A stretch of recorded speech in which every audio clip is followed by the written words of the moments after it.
Hi everyone, my name is Kajal and I welcome you all to castrology. आज बात कर रहे हैं न्यू मून के बारे में। न्यू मून मतलब अमावस्या। अमावस्या मतलब कि आज से हमारा जो चांद है, चंद्रमा, वो धीरे धीरे बढ़ना शुरू होगा और बढ़ते बढ़ते बढ़ते फुल मून हो जाएगा इन अबाउट 15 डेज। और उसके बाद वो फिर वहाँ से घटना शुरू होंगे। कहने का मतलब ये है कि न्यू मून एक ऐसा फेज है, एक ऐसा नेचुरल फेज ऑफ एस्ट्रोनॉमी कह लीजिए, एस्ट्रोलॉजी कह लीजिए, ऑफ दिस वर्ल्ड कह लीजिए, जो कि हर महीने होता है और उसका बहुत गहरा असर हम लोगों के जीवन पर पड़ता है। देखिए, astrologically moon is very very important in respect to representing my mental health. मेरी मेंटल हेल्थ को बहुत ज़्यादा रिप्रेजेंट करता है मून। वही बताता है, मेरे हॉरोस्कोप में उसकी पोजीशन बता देती है कि मेरा मेंटल स्टेट कैसा होगा। If I am feeling anxious और आई विल फील एंशियस, और या फिर मैं बहुत जिंदा दिल होंगी, मेरे में रिस्क लेने की कैपेसिटी होगी। ये सब डिपेंड करता है कि कैसी मून की पोजीशन है मेरे हॉरोस्कोप में। तो और ये तो मेरे हॉरोस्कोप की बात हुई। मैं बात कर रही हूँ उस इवेंट की जो हर महीने हमारी लाइफ्स में होता है। It is irrespective of any religion, irrespective of any as, irrespective of geographical location. किसी भी चीज़ की बाउंड्रीज से परे न्यू मून हर महीने आता ही है and it gives us a very very good opportunity to seed new habits in ourselves. कहने का मतलब ये कि कुछ ऐसे रिचुअल्स करें, कुछ ऐसी चीज़ें करें हम न्यू मून पर जिसकी हेल्प से हम एज अ पर्सन ग्रो कर सकें। Because after doing everything in our lifes, चाहे मैं प्रोफेशनली कितना ग्रो कर लूँ, चाहे मैं फैमिली में कितना अच्छे तरीके से मैनेज कर लूँ, चाहे मैं मनी को कितने अच्छे से मैनेज कर सकूँ, मैं रिश्तों को कितने अच्छे से मैनेज करूँ, the after all it is concentrated into my self. मैं अपने आप को किस तरीके से परसीव करती हूँ, मैं अपने आप को कैसे ग्रो कर पा रही हूँ। आप मेरी बात समझ रहे हैं कि मैं क्या बताना चाह रही हूँ कि हम एज अ पर्सन कैसे ग्रो करें within ourselves, how peaceful I am within ourselves, how am I feeling at the end of the day is very very important. It is the most important then all other my responsibilities. So उन चीज़ों के लिए हमें जो कुछ कुछ नई नई हैबिट्स इनकलकेट करनी होती हैं, उन न्यू हैबिट्स को इनकलकेट करने के लिए new moon is a very very important phase. ये इतना नेचुरल और इतना इम्पॉर्टेंट फेज है कि इसको कोई भी रिलीजन के लोग कर सकते हैं, किसी भी एज के लोग कर सकते हैं। ये बिल्कुल मैटर नहीं करता कि इस चीज़ में कोई गर्ल कर रही है या बॉय कर रहा है, कोई मैन कर रहा है या कोई विमेन कर रही है। कोई भी इसको बहुत अच्छे से फॉलो कर सकता है और इसका फ़ायदा उठा सकते हैं। मैंने कुछ नोट्स बनाए थे ताकि मैं कुछ चीज़ें भूल ना जाऊं बताते हुए। सबसे इम्पॉर्टेंट होता है कि क्योंकि मैंने आपको बताया ये हर महीने होता है, तो it serves as a monthly reminder to me. हर महीने आएगा। मैंने अगर फर्स्ट मंथ में इसको किया है, then after maybe 28 to 30 days मुझे एक नया रिमाइंडर मिलेगा कि उस एक पीछे गए हुए टाइम में मैंने क्या अचीव किया, मैंने क्या हासिल किया, मैंने क्या अपने लिए काम किया, और जो मैंने सोचा था उसे मैंने कुछ किया है उसके बारे में या नहीं किया, whether it is actually working for me और not, whether I need to introspect और समथिंग। तो वो मेरे लिए एक मंथली रिमाइंडर की तरीके से न्यू मून काम करता है। इसके अलावा अब मैं यहाँ पे, हम लोग अगर आप लॉजिकली सोचें तो यहाँ पे मून फेज दर फेज बढ़ता जा रहा है। ये यहाँ से फुल मून की तरफ जा रहा है। इट मीन्स कि यहाँ पे हमने कुछ ना कुछ शुरुआत की है जो कि फुल मून तक जा रही है। यहाँ पे अगर मैं अपने अंदर कोई न्यू नेचर इनकलकेट करती हूँ, कोई न्यू हैबिट सीख रही हूँ, किसी न्यू हैबिट को सीखने के लिए मैंने कुछ ना कुछ मैनिफेस्ट किया है, because it is a very good period time for manifestation also. वो वहाँ से मैनिफेस्ट होता हुआ टूवर्ड्स फुल मून मेरा पूरा ऐसा दिखाई देगा जैसे पेड़ हो गया है मेरी उस हैबिट के लिए, मेरी उस मैनिफेस्टेशन के लिए, मेरी उस एक इच्छा के लिए। वो एक हो गया है। तो हम बहुत सारे रिचुअल्स करते हैं इसके लिए, जैसे हम बे लीफ रिचुअल करते हैं, हम पेपर फोल्डिंग मेथड करते हैं, हम मैनिफेस्टेशन प्रोसेस करते हैं, हम कैंडल रिचुअल्स करते हैं, हम एवल आई रिमूवल करते हैं, हम क्रिस्टल के रिचुअल्स करते हैं। तो बहुत सारे रिचुअल्स इसमें पॉसिबल हैं करने के लिए। So that is why it is a very very important time. और मैं इसको बोलती हूँ हमेशा, it's a perfect time for a fresh start.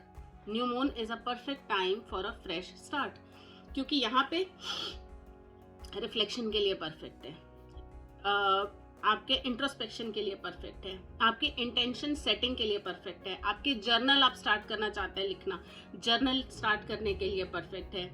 It is also perfect for preparing your vision board. आप अगर काफ़ी टाइम से सोच रहे हैं कि मेरे को अपना विजन बोर्ड बनाना है, विजन बोर्ड की स्टार्ट करना है, कैसे करूं, क्या करूं, विजन बोर्ड बनाने के लिए भी this is the perfect time. आप आज से शुरू कर सकते हैं and it will with in 14 days, जब तक कि फुल मून आएगा तब तक आप देखेंगे कि आपने बहुत ज़्यादा इसमें बढ़ोतरी कर ली है, आपका विजन बोर्ड ऑलमोस्ट तैयार हो गया है। सो अब मैं आपसे पूछना चाहती हूँ, what do you want to welcome in your life?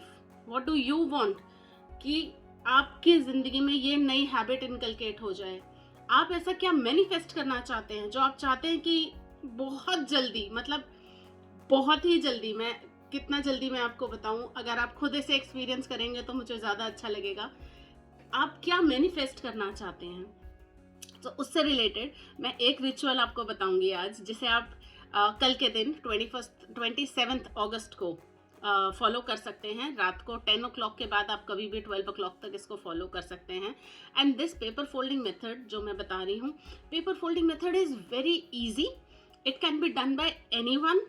It can be done during the periods also. It can be done by a child. It can be done by a boy. It can be done by a girl. It can be done by a old man, a old woman, anyone. कोई भी हो, किसी भी religion का हो और किसी भी जोग्राफिकल लोकेशन पे हो, रात को 10 बजे से 12 बजे के बीच में इस पेपर फोल्डिंग मेथड को कर सकता है। इस मेथड के लिए हमें चाहिए क्या? देखिए, इसके लिए पेपर फोल्डिंग है तो पेपर चाहिए। सेकेंड चीज़, हमें इसके लिए एक पेन चाहिए। सो एक blue pen will work, simple blue pen जो काम करते हैं जिससे, वो ब्लू पेन चाहिए। Third thing you need is your intention. आपको अपने पॉजिटिव इंटेंशंस चाहिए और ये चाहिए कि आपको क्या मैनिफेस्ट करना है, आपके विशेस क्या हैं।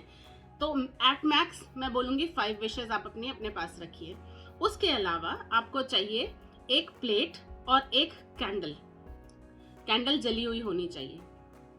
तो इस चीज़ को आप अरेंजमेंट अपने पास रख लीजिए। उसके बाद आप अपने मन में आंख बंद करके ओम चैंट कीजिए। अपने हार्ट चक्रा पे भी हैंड रख के आप 11 टाइम्स ओम चैंट कर सकते हैं। उसके बाद जब आपको लगे कि यू आर फीलिंग कंटेंटेड, जब आपको लगे कि अब मैं अपने कंट्रोल में हूँ, all my emotions are in control, I am feeling positive. क्योंकि अगर आप मैनिफेस्ट कर रहे हैं और आप बहुत ज़्यादा रश में हैं, अगर आप मैनिफेस्ट कर रहे हैं और आप अपने आप से ही सच नहीं बोल पा रहे हैं, या you are going to wish something which you think in your heart which is impossible. जैसे अगर मैं सोचूं, मैं चाहती हूँ मेरे 1 महीने के अंदर 1 करोड़ का बिजनेस हो जाए, I know deep in my heart कि दिस इज इम्पॉसिबल। सो ऐसी कोई विश नहीं करनी है, किसी रश में नहीं करनी है, और आपको हमेशा सरेंडर करके रखना है। सबसे इम्पॉर्टेंट होता है कि आपके अंदर एक सरेंडर की फीलिंग होनी चाहिए कि you are actually surrendering to God. So उस सरेंडर की फीलिंग जब आपके अंदर आ जाए, आपको 11 बार बोलने से आ रही है, वेल एंड गुड, नहीं आ रही है, सो आप यहाँ पे काउंटलेस टाइम्स ओम बोल सकते हैं। काउंटलेस टाइम्स आप अपने, अगर आप ओम भी नहीं बोलना चाहते तो आप अपने ब्रीदिंग के ऊपर कॉन्सेंट्रेट कीजिए। The breathing like your inhale should be equal to your exhale time. inhale time और exhale time equal करने की कोशिश कीजिए। उस अपने inhalation पे और exhalation पे concentrate कीजिए।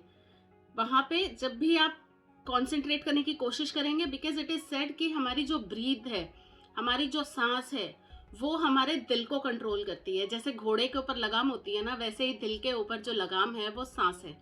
तो अगर आप अपने सांसों को कंट्रोल कर पा रहे हैं, कर लिया है, तो आप देखेंगे कि आप बहुत पीसफुल फील कर रहे हैं। मेडिटेशन में यही तो करते हैं, तो आप देखेंगे बहुत पीसफुल फील कर रहे हैं। अब करें क्या?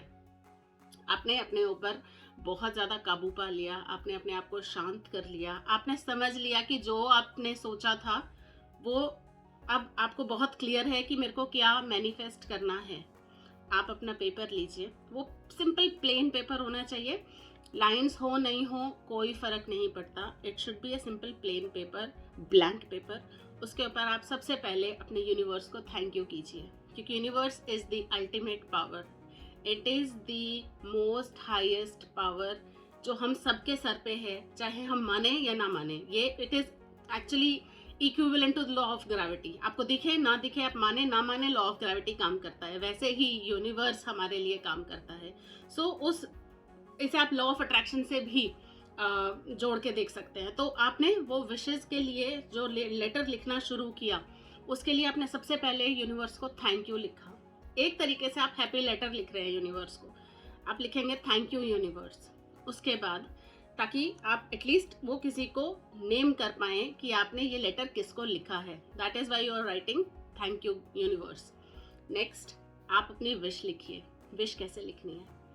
विश आप किसी भी लैंग्वेज में लिख सकते हैं। विश आप इंग्लिश में लिख सकते हैं, हिंदी में लिख सकते हैं, हिंदी इंग्लिश मिक्स करके लिख सकते हैं, इमोजीज बना सकते हैं, जैसे आपको फील हो, जैसे आपको गाइडेंस मिले, जैसे आपका मन हो, जैसे आपका मन शांत हो, आप बिल्कुल वैसे लिखिए। थर्ड आपको क्या करना है कि आपको उसे प्रेजेंट टेंस में लिखना है। प्रेजेंट टेंस मतलब मैं चाहती हूँ कि मेरी मदर इन लॉ की तबीयत ठीक हो जाए, तो मैं प्रेजेंट टेंस में उसको किस तरह लिखूंगी कि मैंने मन में सोच लिया है कि उनकी तबीयत ठीक हो गई है, तो मैं लिखूंगी dear universe, I am really happy that my mother in law's health is improving, she is doing very well and I thank you for this. या फिर सपोज उनका शुगर लेवल बहुत ज़्यादा हाई था, मैं चाहती हूँ शुगर लेवल कम हो जाए, तो मैं कहूँगी dear universe, thank you so much, मेरी मदर इन लॉ का शुगर लेवल बहुत नॉर्मल आ गया है, बिल्कुल नॉर्मल आ गया है, and I thank you for this. कितने हैप्पी फीलिंग्स आएंगी अपने अंदर जब मैं सोच रही हूँ अरे ये तो हो गया। अगर जॉब के लिए कर रहे हैं तो thank you universe for giving me this opportunity to take up this job, thank you for choosing me for this job, मुझे ये जॉब मिल गई है, मुझे इसी ऑफिस में काम करना था, थैंक यू, मुझे आपने इस यूनिवर्स में इस ऑफिस में काम करने का मौका दिया, आई एम फीलिंग वेरी हैप्पी। अगर आप चाहते हैं कि आप इस एक मंथ में आप करीबन 100 क्लाइंट्स को अटेंड करें, तो आप लिखेंगे थैंक यू यूनिवर्स कि मुझे आज मैंने अपने पूरे 100 क्लाइंट्स पूरे कर लिए हैं, उनको अटेंड कर लिया है, and I am feeling very happy. इस तरीके से ना, और जैसे सपोज इस चीज़ में आप ऐसी चीज़ें भी मैनिफेस्ट कर सकते हैं जो आप सोचेंगे कि इम्पॉसिबल है। जैसे मैं चाहती हूँ कि मेरा हेयर फॉल रुक जाए, तो मैं इस चीज़ को मेंशन करूँगी, dear universe thank you thank you thank you, मेरा हेयर फॉल बिल्कुल रुक गया है, अब मेरे हेयर बहुत हेल्दी हैं, आई am feeling very good, I am feeling very confident. आप अपने कॉम्प्लेक्शन के लिए काम कर सकते हैं, आप अपने नोज कैसे दिख रही है आप उसके ऊपर काम कर सकते हैं, आपका बॉडी स्ट्रक्चर कैसा है आप उसके लिए काम कर सकते हैं। जो भी आपकी विश है, सिर्फ आपको सोचने की देर है और उसे अपने पेपर पे उतार देना है। एज इट इज़ वो फीलिंग्स जैसी लगे कि हो चुकी है, जो चीज़ आपने हासिल कर ली है उस हिसाब से आपको यहाँ पे वो लेटर लिखना है।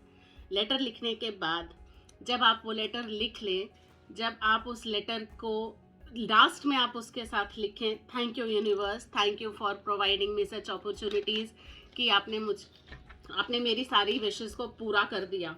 उसके बाद आप क्या करेंगे? सपोज़ ये पेपर है, आपने यहाँ पे अपनी विशेज़ लिखी हैं, मैं यहाँ पे मार्क कर देती हूँ। सपोज़ आपने यहाँ पे अपनी विशेज़ इस तरीके से लिखी हैं, इसके बाद इसको आप इस तरीके से पकड़िए और अपने मन में इसको हार्ट चक्रा के पास लाके इसको एनर्जाइज कीजिए। अपने अंदर इस पेपर के अंदर अपनी पॉजिटिव इमोशंस डालिए कि ये पेपर मेरी सच्चाई बयान कर रहा है, इस पेपर में मेरे सारे इमोशंस हैं और ये सब हो चुका है। आप यहाँ पे रखिए, एनर्जाइज कीजिए। नहीं समझ में आ रहा है तो आप इस तरीके से कीजिए, रब योर हैंड्स, और उसके बाद इस पेपर को ब्लेस कीजिए। यहाँ पे मैं इस तरीके से पेपर को ब्लेस कर रही हूँ, आपको दिखाई नहीं दे रहा है but I am blessing this paper with my positive intentions and I am very happy, I am feeling very happy कि मैंने ये सब कर दिया है। उसके बाद जब आपको लगे कि इसके अंदर मैंने करीबन 5 मिनट अपने ज़िंदगी के लगा दिए हैं, उसके बाद आप इस यहाँ पे जहाँ विश लिखी हुई है इसको अपनी साइड फोल्ड कीजिए, एक साथ इस तरीके से फोल्ड कीजिए। उसके बाद ये आपको अपनी साइड करना है, उसके बाद ये फिर से आपको अपनी साइड फोल्ड करना है। जब भी आप इसे इस तरीके से फोल्ड कर लेंगे, अब आपके पास जो कैंडल जल रही है, आपके पास जो प्लेट है, आप उसमें इसको बर्न कर दीजिए। कुछ मत सोचिए, बर्न कर दीजिए। उसके बाद आपको इस पेपर के टुकड़े मिलेंगे, इस पेपर के राख मिलेगी, उसको आप जाके, जब न्यू मून है, आपने न्यू मून की रात को इसको किया है, आप इसको पेपर को ले जाके बाहर अपनी बालकनी में, अपने घर से बाहर, मेन गेट के बाहर, छत पे, आप कहीं पे भी ऐसी जगह जहाँ खुली जगह है, बैकयार्ड में चले जाइए, वहाँ पे जाके इस पेपर के एशेज, अगर ए प्लेट है और उस पर ये एशेज हैं, करके यूनिवर्स को दे दीजिए। यूनिवर्स तक आपकी विश पहुंच जाएगी। यूनिवर्स को आपने थैंक यू कर दिया है। इसके बाद सबसे इम्पोर्टेंट है कि आप इस चीज़ को लेट गो कर दें, क्योंकि आपने मन में मान लिया है कि ये सच हो गया है। अब आप उस चीज़ को, उसके पीछे नहीं पड़ना है, उसके बारे में ओवर थिंकिंग नहीं करनी है। यार हुआ तो है ही नहीं, यार हुआ तो है ही नहीं, लेट इट गो, जाने दीजिए, होगा, पूरा जल्दी से जल्दी होगा। ध्यान क्या रखना है कि आपको अपनी 5 विशेस से ज़्यादा विशेस में नहीं लिखनी है। कम से कम 1 विश अगर है वो भी लिख सकते हैं, मैक्सिमम 5 विशेस लिखिए और उनको पूरा होने दीजिए, टाइम दीजिए। उसके बाद नेक्स्ट मंथ आप फिर से इस मेथड को फॉलो कर सकते हैं। ऐसे मेरे पास बहुत सारे मेथड्स हैं, मैं सिर्फ एक मेथड आपको बता रही हूँ। आप इसे 27 अगस्त को रात को 10 से 12 के बीच में कर सकते हैं। मैं इंडियन स्टैंडर्ड टाइम के हिसाब से बता रही हूँ। आप ये करिए और आप खुद ही फील करेंगे कि हाउ पीसफुल यू आर और कितनी जल्दी आपकी ये चीज़ें मैनिफेस्ट होती हैं। मेरे को प्लीज़ कमेंट्स में बताइएगा, मेरे को जानने की बहुत ज़्यादा इच्छा रहती है, बहुत अच्छा फील होता है। और अगर आपको इस वीडियो से कुछ स्पेशल मिला है तो प्लीज़ इस वीडियो को लाइक कीजिए, सब्सक्राइब कीजिए और कमेंट ज़रूर कीजिएगा। Thank you very much. मैं आपसे मिलूंगी नेक्स्ट वीडियो में। Till then be logical, avoid superstition, follow कैस्ट्रोलॉजी।